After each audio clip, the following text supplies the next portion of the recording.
many people were frustrated by their organizations being motivated to do sustainability because of brand or marketing perception reasons or compliance or investor requirements. So they felt like sustainability was more about looking good or ticking boxes than about creating real change. And people were frustrated by the lack of real commitment and investment in meaningful change. Welcome to The Greener Way. I'm your host, Rosemary Petrass, Senior Journalist at FS Sustainability.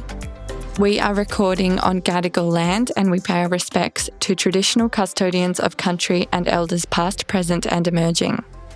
Recent research has revealed that sustainability professionals are fighting anxiety, loneliness and imposter syndrome. A UK study revealed 43% of green professionals are the only staff member responsible for sustainability within their organisation. The research was conducted by the University of St Andrews and the University of Strathclyde. Here to discuss is Heather Lynch, a coach working with sustainability professionals who was a lead researcher on the study. Welcome to the show, Heather. Thanks for having me. It's good to be here. To start off with, to set the scene, can you tell us about the research that you did and what the biggest findings were? Yeah, so last year, another coach and researcher and I came together and we wanted to find out what it was really like to be a sustainability professional. I used to be a sustainability consultant at PwC, then a head of sustainability at a B Corp. So I faced a number of the challenges that I'll share later. I was then retraining as a coach and wanted to understand what was the experience of others. So we ended up surveying 92 people and interviewed 28 people who work in an organization in a sustainability role. So we interviewed people from health, finance, food, retail, public sector, from companies that were small, like 100 people companies, to companies with over 1 million employees. And we were asking people, what were the highs and lows in their roles? What were the skills that they thought were important for sustainability professionals in these roles? And what support did they need? So we really wanted to understand the common challenges. And our main finding was that there needs to be more emphasis on the softer skills needed for people to be effective in their roles and also for their roles to be sustainable for themselves. Because there's a lot of burnout. There's a lot of people who are finding the role is taking a personal toll. So how can we both develop the soft skills in order to be able to be more effective, have a greater impact, and live happier, healthier lives? So you talked a bit about burnout there. Can you explain further about these challenges that sustainability professionals are facing?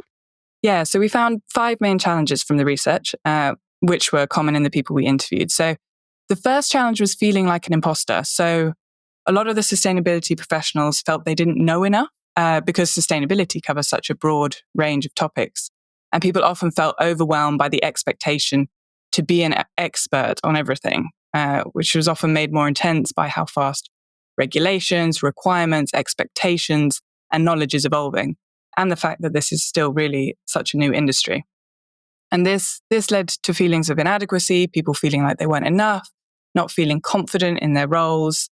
And this was common for people who had moved kind of from different roles that weren't related to sustainability, but was also common for people who had more years of experience. The next challenge was around the climate emotions that come with the role. So things like eco-anxiety, and people experience strong emotions like grief, fear, frustration, powerlessness, anger about the state of the world, and having to be exposed to that information so much and to be working in it all the time really exacerbated these feelings. People often felt overwhelmed by the responsibility of addressing these vast challenges while seeing little progress or getting pushback or getting their budget cut from the organizations. And some people didn't feel safe to share these feelings or talk about it in their work. So they talked about having to mask their true feelings and experiences. And people, like you said, often are working alone. So they didn't necessarily have the people around them who understood the context and the emotionally charged and existential aspects of the role. And the next one related to that, the next challenge, was around loneliness. So some people were feeling isolated, even like we said, lots of people were working alone. Even those in larger teams felt kind of disconnected or separate, or they felt other from the rest of the organization. And people were constantly having to balance this need to communicate the urgency of climate action, whilst at the same time taking the role of motivating, raising awareness, building good relationships. So they had to continually adapt their communication style to meet people where they were at. And they didn't necessarily feel like they could speak openly or truthfully, or have someone trusted that they could talk to that they felt really understood. The next challenge was internal greenwashing. And by this, we didn't mean greenwashing in terms of marketing messages or environmental claims. This was about internally, companies talking the talk but not walking the walk. So many people were frustrated by their organizations being motivated to do sustainability because of brand or marketing perception reasons, or compliance or investor requirements. So they felt like sustainability was more about looking good or ticking boxes than about creating real change. And people were frustrated by the lack of real commitment and investment in meaningful change. And others experienced this kind of tension between their personal values and the organization's values, and how ambitious the organization was around sustainability, or what were the intentions and motivations driving the sustainability actions they were taking. And this can kind of lead to a cognitive dissonance, which can lead to stress and anxiety. And some people that we spoke to were leaving roles because of it. And the last challenge was a lack of career progression or fair pay. So many felt undervalued, especially in the non-profit sector where low pay and lack of promotion were common. There were also barriers to entry for people from less privileged backgrounds to be able to get into these roles, which created a lack of diversity in the field. And there was generally also a lack of funding for sustainability. So people couldn't expand their teams, progress in their careers, or finance their projects. And particularly recently, a lot of sustainability professionals having their budgets cut, but the importance and requirements of their roles also increasing. So those were the challenges. And what really struck me was they're not the difficult things about the job. You know, the job, there's a big scope in terms of what is involved. There's knowing what to prioritize, being able to deal with stress and being very busy, having difficult conversations. Everyone we spoke to was super capable, doing incredible things in their organizations and really resilient.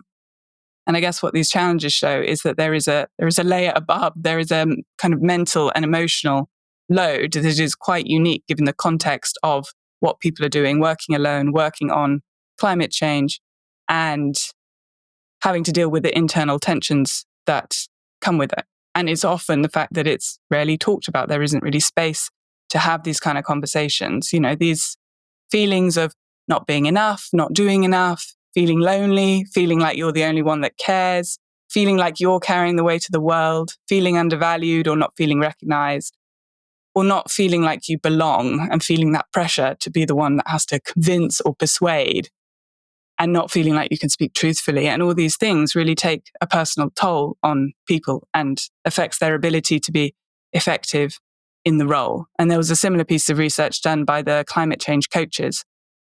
And they said that 62% of sustainability professionals experience burnout in the last year. So if we really want to create a sustainable future, we need to ensure that those leading the change can do it in a sustainable way for themselves. Mm-hmm. Those are some really staggering figures there. And I want to ask you about the kind of how to overcome these challenges and what skills professionals should work on. But I also really want to know if it is a cultural problem of the industry at large.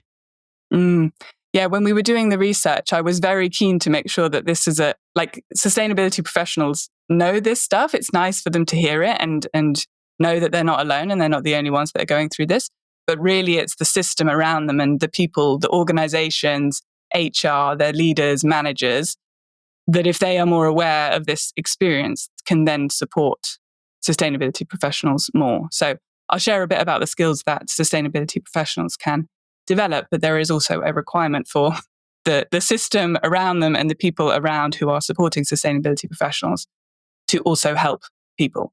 Because, people are doing an amazing job and it's not all on them to do this. So firstly, the skills that are helpful for sustainability professionals in these roles. So firstly, coaching skills. You know, there is so much influencing, persuading, being able to communicate well that is important in these roles. And the skills of coaching can really help with that. So, you know, active listening to understand, having empathy, asking powerful, open questions, building rapport and trust with people, being non-judgmental, helping people to develop that level of awareness of the implications of their decisions, and also being able to navigate conflict. Learning also how to set boundaries, being able to prioritize, and building up more confidence in yourself. The more this imposter syndrome, feeling not good enough, if you can find confidence within yourself, others then have more confidence in you as well. And I think tied to that is it's also being okay with just saying that we don't know. Like, we don't really know how this is going to go. It's okay to not have the answers and to not try and take on all the work, not try and be the expert, but really focus on that kind of more coaching mindset of like, okay, how do I empower others? How do I help others really buy into this and want to work together and deliver it as well? The another skill is developing emotional intelligence. So learning to notice the emotions that are coming up that may be present in the role. So like I mentioned before, grief or sadness or anger or powerlessness or anxiety can all come up when we're kind of trying to work in this space and we're aware of what's happening in the world. So an example of this, and I talk a lot about it in my Substack, which is called On Becoming the Change, is to name the emotion that you're feeling, to describe where you feel it in the body and to welcome it with breath. So saying something like, I'm noticing there is anxiety here. I'm noticing that I'm feeling a lump in my throat and it feels black and it's heavy and maybe it's tar-like, I don't know, whatever it feels like. And then really just breathing into that and welcoming that as emotion. Because when we resist these emotions, when we push them down, they become a lot more powerful. So really facing into them can really help with that. In a similar way, practicing mindfulness, being able to be present, learning to accept what is, and letting go of the need for control or things to be a certain way or to try and achieve a certain outcome, and to know that you're just doing your best and the fate of the world isn't in your hands. And the more we focus on the inner work on yourself, developing self-awareness, trust, self-compassion, the more you'll be able to step into a more influential role, to have the courage, to speak up, to speak more authentically, and to have a greater impact. And there's something in the kind of around that in the organizational level of creating a culture of psychological safety, like you were asking before. What's needed is for people to feel more safe talking about this stuff and really talking about how they're feeling. Like, I'd love to see more, and I'm seeing it, is to more people speak about how this is impacting them, how this is feeling. We've known so much about the facts and the information and what we need to do, yet the action isn't kind of corresponding to the level of urgency. And I think there is something in there if we're not tapping into our humanity and how we feel and what we think about the future and the implications for the future generations. And that requires people to feel safe to do that. And that requires people to learn how to hold people in their emotions and be able to have open conversations. And finally, is around being with uncertainty. Like, I think a real key skill. I did a systems thinking course, and everything around systems thinking helps with this, is like, how do you be with uncertainty and be with complexity? Being able to lean more into questions rather than having answers, being unattached to outcomes, overcoming this fear of failure and knowing that we're just going to have to try and figure this out. Like, we are just working this out as we go. No one in history has had to do what we're doing. So being very adaptable to that and being resilient in terms of knowing that things are going to change. And I'd also add just around finding connection. This isn't so much a skill, but just something that can help people, is to find like-minded people or find people or spaces where you can talk about these things, where you can get supported, where you can get help to develop these skills. So whether that's going to climate cafes, finding a therapist or a coach, going on courses, or just finding someone who's going through a similar experience, being part of a networking group can really help and can really help supporting with these skills. And on that note of the support that's needed, where can people find support to overcome these challenges? Yeah, I guess there is support. You could have support internally, whether that's from leadership or managers. When we did a survey about what more support would people like, 34% wanted to be part of a supportive group of other sustainability professionals. So that could be networking groups. You could just set something up yourself. It could be that you find climate cafes. We had 26% of people wanted to find safe spaces to talk about the feelings that come with the climate crisis.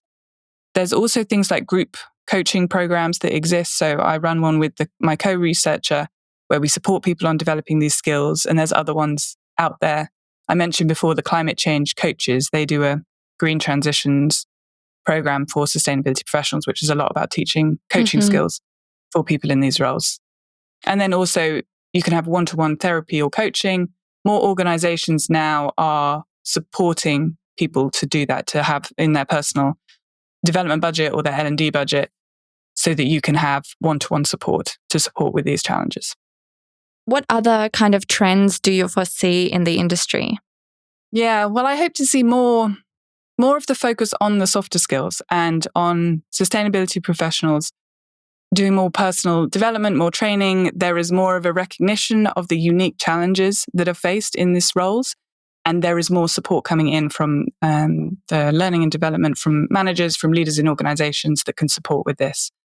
And then I also hope to see more openness in conversations around how people are feeling. You know, I think a lot of the blockers to action are more psychological. So being able to really step more into that and be more open and vulnerable and more questions. We just have to keep asking ourselves questions to really explore what are we doing? What are we seeing? What are we noticing?